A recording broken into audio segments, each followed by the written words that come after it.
May mga kapatid ka ba o mga kapamilya ka bang na-diagnose ng cancer? Ang sakit sa puso. O di ba, yung tita mo may diabetes. Ay nako, pag-usapan natin ang health screening at kung bakit ito mahalaga. Tara! Sa mundong ginagalawan natin sa ngayon, kaliwat kanan na ang mga sakit na nakukuha natin sa mga uri ng ating pamumuhay. Ito ang mga tinatawag na mga lifestyle-related diseases. Noong 2022, nakita po sa statistics na ang karaniwang ikinamamatay ng mga tao ay mga sakit sa puso, cancer, stroke, diabetes at iba pa. Ang mga nabanggit po natin, again, mga sakit na nakukuha natin sa uri ng ating mga pamumuhay. Lahat ng ito, basically preventable. At isa sa mga dapat natin ginagawa pagdating natin sa tamang edad ay ang pagpapa-health screening, lalo na kung mayroon tayong lahi ng sa pamilya ng cancer, ng diabetes, ng hypertension at sakit sa puso. Ang mga yan kasi, although largely ay lifestyle related or acquired as we go on with our lives, meron pa rin kahit kaunting factor ng pagiging genetics. Kapag ka sinabi po nating health screening, pinakamainam na kahit walang nararamdaman, nagpapa-check up at around age 30 and up, lalo na kung mayroon kayong lahi ng mga sakit. Pwede itong gawin kahit every 1 to 2 years. Kumbaga parang PMS ng inyong mga sasakyan.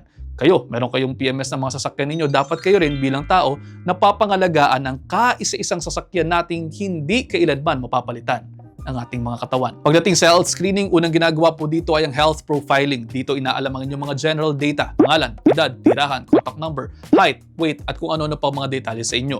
And then, meron mga i-recommendang tests na po pwede ninyong i-avail para makita kung kamusta ang inyong mga internal organs sa pamamagitan ng pagtingin sa inyong mga blood profiles. Pwede kasama dyan, complete blood count, fasting blood sugar, lipid profile, creatinine, BUN, uric acid, liver function tests, pwede rin magpa-urinalysis, pwede rin magpa-imaging test, halimbawa ultrasound ng tiyan, ultrasound ng puso, or 2D echo, mammogram para sa mga babae, pap smear sa mga babae din. Lahat ng yan, pwede makita sa mga clinics at pwede rin sa alam kong nag-iisa at kauna-una ang Executive Health Screening Center sa Pilipinas, ang Fullerton Health. Diyan sa Fullerton Health sa BGC, yan lamang po yung alam kong stand-alone center na ang sole service ay ang tingnan kung paano mapiprevent ang mga sakit na po pwede nating maprevent at malaman kung meron man, matreat na rin natin agad. Diyan po makakausap nyo rin ang isang lifestyle medicine doctor na i-assign sa inyo para nang sa ganoon ay maipaliwanag sa inyo ang mga dapat ninyong gawin kung mayroon mang findings sa inyong mga resulta. Kung wala man, ano ang mga points na dapat ninyong i-improve sa inyong mga uri ng pamumuhay para masiguradong on top shape kayo ng inyong mga kalusugan.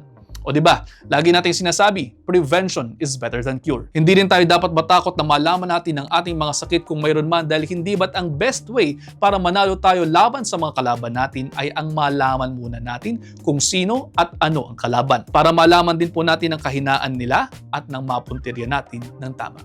At paano? Sana po may natutunan kayo. Kung mayroon man makikishare na sa inyong mga kaibigan, baka sakaling mas marami pa tayong matulungan. Kaya naman yun lang for now, i-digest nyo muna dahil ang gusto ko lamang ay maging healthy kayong lahat. See you ulit next episode. Ingat!